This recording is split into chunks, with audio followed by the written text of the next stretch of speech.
శ్రీరామ రామ రామేతి రమే రామే మనోరమే సహస్రనామ తత్తుల్యం రామనామ వరాననే. దేవతలందరితో కలిసి నన్ను అనుగ్రహించడానికి వచ్చావు కదా, ఇంతకంటే నాకేం కావాలి, నాకేం వరం అక్కర్లేదు అన్నాడు భద్రుడు. నీకు వరం ఇస్తా, కోరుకో అన్నాడు. నాకు వద్దు. ఎందుకు వద్దు?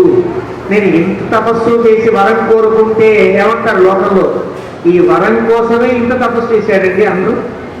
మనం కళ్యాణం చేయించిన తర్వాత మా అమ్మాయికి పెళ్లి కావాలనో, మా అబ్బాయికి ఉద్యోగం రావాలనో కోరుకుంటే మనం ఎందుకు చేసాం కళ్యాణాన్ని? మన అబ్బాయి పెళ్లి కోసమో మన అమ్మాయి పెళ్లి కోసమో కదా చేసినట్టు. కోరిక లేకుండా పూజ చేయాలి. మన మనస్సులో ఇది మన సిద్ధాంతం. తర్వాత ఈ పూజ చేయి, ఈ కోరిక తీరుతుంది, ఆ వ్రతం చేయి, ఈ కోరిక తీరుతుంది, ఇలాగా రకరకాల మన బలహీనతలు, మనకి కల్పించేటువంటి సౌకర్యాలు అన్ని పుట్టాయి తప్ప భగవంతుని ఆరాధన ఎప్పుడు కూడా ఏదో కోరి చేశామంటే అది భగవంతునికి ప్రీతి. వారం కొందరం కింద కూర్చున్నా ఇలా నానావస్థ అప్పుడు కూర్చునే వాళ్ళం. మనం తపస్సులు ఆచరిస్తాం. ఆయన భద్ర మహర్షి తెలుసు నా తరువాత వారి తపస్సులు ఆచరించగలరు లేదో తెలియదు. కష్టపడి ముందు కూడా తపస్సు చేసినా నీవు మళ్ళీ ఇంత అద్భుతంగా కనిపిస్తావు, రాముల్లా కనిపిస్తావు. నా కోసం ఇంత కొత్త రూపాన్ని ధరించిన కళ్ళ ముందు ప్రత్యక్షమైన భగవంతుడా, నీవే వరమిస్తానన్నావు కాబట్టి నాకైతే నువ్వు నా మీద కళ్ళకుండా ఉండాలి అంటే ఈయన కళ్ళకుండా ఉండద్దు. నువ్వు నేను కూడా శాశ్వతంగా ఉండాలి, నా మీద నువ్వు శాశ్వతంగా ఉండాలి అనుకుంటు. అప్పుడు అనుగ్రహించిన రాముడు, ఏ భద్ర నువ్వు అచలముగా ఇక్కడే ఉంటావు అని దీవించాడు.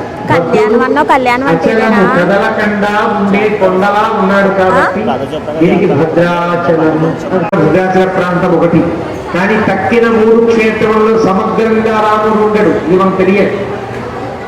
ఇక్కడ మాత్రమే 4 చేతులతో శంఖచక్రములు ధనుర్బాణములు ధరించి సీతమ్మ తల్లిని ఒడిలో కూర్చోబెట్టుకుని లక్ష్మణస్వామితో ఎక్కడా మనం చూడలేని అద్భుతమైన రూపంతో భద్రాచలంలో మాత్రమే రాముడు కనిపిస్తాడు. కాబట్టి మన భద్రాచలాన్ని పెద్దలు అద్వితీయ రామక్షేత్రము అంటారు.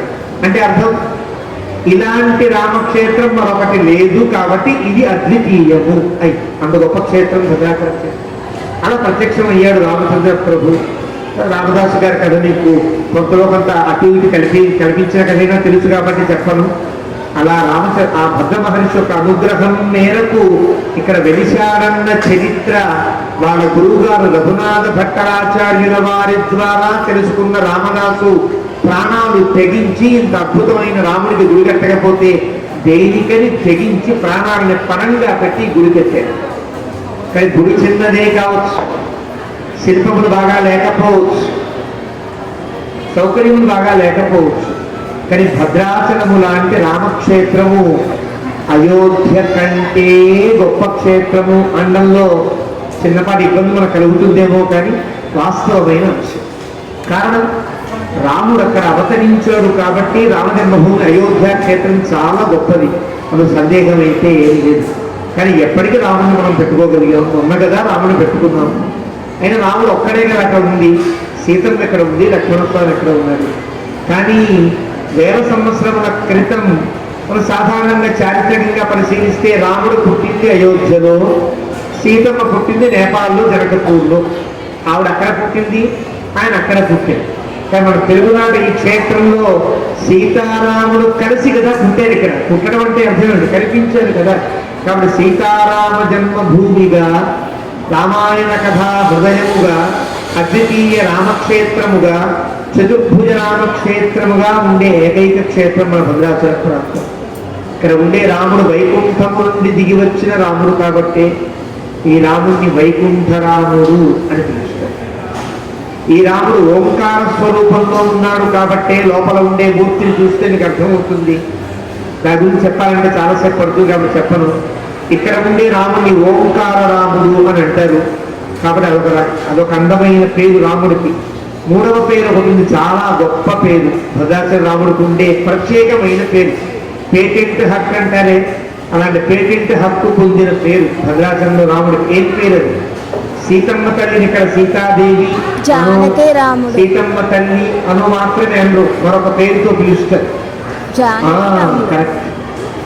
మన తెలుగునాడు చాలా ప్రసిద్ధమైన పేరు సీతా మహాలక్ష్మి అంటారు. ఆ పేరు రావడానికి కారణం ఏమో తెలుసునా? భద్రాచలం. భద్రాచలంలో ఉండే సీతమ్మ తల్లికే సీతామహాలక్ష్మి అనే పేరు. ఈ పేరే తెలుగునాడంతా ప్రసిద్ధమైంది. అది కూడా పెద్ద కథ చెప్పాలంటే. ఆ సీతామహాలక్ష్మి మధ్యలో ప్రధాన దైవంగా కూర్చుని ఉంటే సీతామహాలక్ష్మికి నాథుడైన రాముడిని ఏం పిలవాలి? సీత మహాలక్ష్మి. రాముడేం కావాలి? రామ నారాయణుడు అని పిలవాలి. సీతా మహాలక్ష్మి రామ నారాయణుడుగా భద్రాచల క్షేత్రంలో ఉండే రామచంద్ర ప్రభువు ఒక విశిష్టమైన నామంతో ఉపాసన చేయబడుతూ ఉంటాడు. మనకి తెలియకపోవచ్చు. ఆరాధన లోపల ఆరాధన అంతా ఈ మంత్రంతోనే జరుగుతుంది. న్యాసములంగా అన్నీ కూడా ఈ మంత్రంతోనే సాగుతాయి. రాముడికి ఎప్పటి నుంచో వస్తున్నటువంటి గొప్ప ఆచారం. అందుకే రాముడికి భద్రాచలంలో రాముడి గోత్రములు కూడా చాలా ప్రత్యేకముగా ఉంటాయి. గోత్రనామములు భద్రాచలములు ప్రత్యేకములు. ఇది తెలియక ఈ మధ్యకాలంలో కొంతమంది మూర్ఖులు, చిదంబర శాస్త్రి ఒక ప్రబుద్ధుడు మహానుభావుడు రంగనాయకమ్మ విషవృక్షం దాచినట్లుగానే ఈ ప్రబుద్ధుడు కూడా భద్రాచలంలో రాముడి గోత్రం చెప్పకుండా వేరే గోత్రం చెప్తున్నారు అంటే తప్పుడు పుస్తకాన్ని రాశారు. కొంతమందిలో నిజమేనేమో, రాముడికి ఆ గోత్రం చెప్పాలి కదా, భద్రాచలంలో దేవుడి గోత్రం చెప్తున్నారు, రాముడి గోత్రం చెప్పట్లేదు, రాముడు దేవుడి గోత్రం చెప్తున్నారు అంటారు. అంటే ఆ మూర్ఖులకి రాముడు దేవుడనే విశ్వాసం లేదన్నమాట. ఇది కదా. సరే, భద్రాచలంలో గోత్రనామములు ప్రత్యేకం, ఆరాధన ప్రత్యేకం, ఉత్సవములు ప్రత్యేకం, మూర్తిమత్వము కూడా ప్రత్యేకం. అది భద్రాచలం క్షేత్రం గొప్పతనం. అలాంటి భద్రాచల దివ్యక్షేత్రంలో పవిత్రమైన కార్తీక మాసం కదా, ఈరోజు ఆఖరి సోమవారం కదా. పరమశివుడికి అత్యంత ప్రీతిపాత్రమైన రోజు ఈ రోజు. పరమశివుడికి అత్యంత ప్రీతిపాత్రమైన నామం ఏది? శ్రీరామ. తెలీదా? పార్వతీదేవి ఒకనాడు అడిగింది, ఏమండి మీరు రోజు ఇలా కూర్చుని జపం చేస్తుంటారు కదా, కళ్ళు మూసుకుంటారు కదా, ఏదో మీ పెదవులు ఎలా కదులుతూ ఉంటాయి కదా, ఏం చేస్తారండి మీరు అని అడిగింది. అడిగితే ఆయన చెప్పాడు, రమే రామే మనోరమే. మనోరమే, నాకు ఇప్పటికి ఇంతకాలం తర్వాత నన్ను ఈ ప్రశ్న అడగగలిగే ధైర్యం నువ్వు చేసావు. నా మనస్సుకు ఆనందాన్ని కలిగించావు పార్వతి. నేను నిత్యము కూడా శ్రీరామ రామ రామేతి రమే రామే మనోరమే. శ్రీరామ రామ రామ ఈ సప్తాక్షరీ మంత్రం అంటారు. ఈ మంత్రాన్ని నేను జపం చేస్తూ ఉంటాను. నువ్వు విష్ణుసహస్రనామ స్తోత్రం రోజు చేస్తావు కదా, 1000 నామాలు. ఆ 1000 నామాలని సంక్షిప్తంగా అంత అరగంట సేపు నేను పారాయణ చేయలేనండి, నా ఓపిక లేదు, నాకు రాదు, సింపుల్గా ఏదైనా చెప్పండి నువ్వు అడిగావు కదా ఒకనాడు. దానికి సమాధానం చెప్తున్నా, శ్రీరామ రామ రామ అంటే విష్ణోహో సహస్రనామాని తుల్యాని రామనామ్న. ఈ విష్ణు సహస్రనామములు 1000 కూడా రామ రామ రామ అనే 3 నామములతో ఈక్వల్ అయిపోతాయి. 3 సార్లు అనాలా? 3 సార్లు అనాలి. ఎందుకనాలో చాలా పెద్ద కథ. అది కూడా ఒకసారి రామ అంటే 10 అని లెక్క, రెండోసారి రామ అంటే 10 పదులు 100 అని లెక్క, మూడోసారి రామ అంటే 100 పదులు 1000 అని లెక్క. విష్ణోహో సహస్రనామాని. ఒకసారి 3 సార్లు రామ రామ రామ అంటే విష్ణు సహస్రనామం అంతా పలికినట్టు అవుతుంది. కాబట్టి నాకు ప్రీతిపాత్రమైనటువంటి భగవంతుడు రాముడు అని పరమశివుడు ధ్యానం చేస్తూ ఉంటారు. అనేక పురాణములు చెప్పి, శివ పురాణంలో కూడా ఉన్న అంశమే చెప్తున్నాను. శివ కొత్త పురాణం కొత్త అంశం చెప్పట్లేదు. కాశీలో పరమశివుడు ఎవరైనా మరణిస్తే రామ రామ అనే దక్షిణ కర్ణి జపతి అని కదా. అలాంటి పరమశివుడికి అత్యంత ప్రీతిపాత్రమైన సోమవారం కార్తీక మాసంలో రామక్షేత్రంలో రాముడి కళ్యాణం జరిపించుకోవడం అనేది గొప్ప భాగ్యం కదా. కాబట్టి ఆ భాగ్యాన్ని పొందిన మీ అందరికీ సీతారాములు కటాక్షించుగాక అని కోరుకుంటూ కళ్యాణాన్ని సేవించే వారందరికీ కూడా సీతారామ సకల శుభాలను కలిగించాలి అని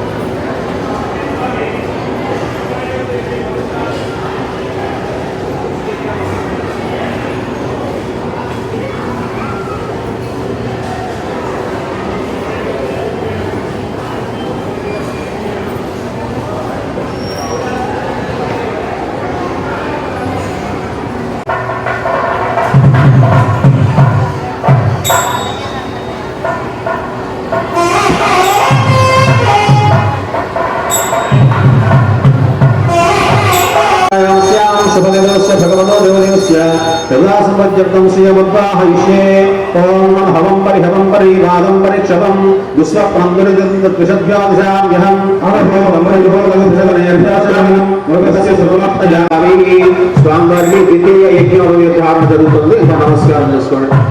ఓం తద్విష్ణాః పరమం పదం సదా వసంతి సూరయః దివీవశత్సునాదం తద్విప్రాసోది పంచమోజాగ్రవామి సత్సంధతే విష్ణార్యత్పరం పదం యజ్ఞోపవేతారణ ముహూర్తస్సు స్వామివారి అలంకారంగా సువర్ణ యజ్ఞోపవేతారణ జరుగుతుంది. ఇంకా నమస్కారం చేసుకోండి. యజ్ఞోపవీతం పరమం పవిత్రం ప్రజాపతయర్యసహయం పురస్కారాద్ ఆయుష్యమగ్రియం ప్రపంచ శుభ్రం యజ్ఞోపవీతం బలమస్తు తేజః యజ్ఞోపవీతధారణ ముహూర్తస్సు ముహూర్తోస్తు. యజమానస్య దక్షిణగరేంగణం బుద్ధ్వా అంతా కూడా మీ కళ్యాణ టికెట్ చేత పట్టుకొని ఉండండి. కళ్యాణ టికెట్ మీద 2 కంకణాలు ఇవ్వబడతాయి. మగవారి కుడి చేతికి, ఆడవారి ఎడమ చేతికి ఒకరికొకరుగా కంకణ ధారణ చేసుకోండి.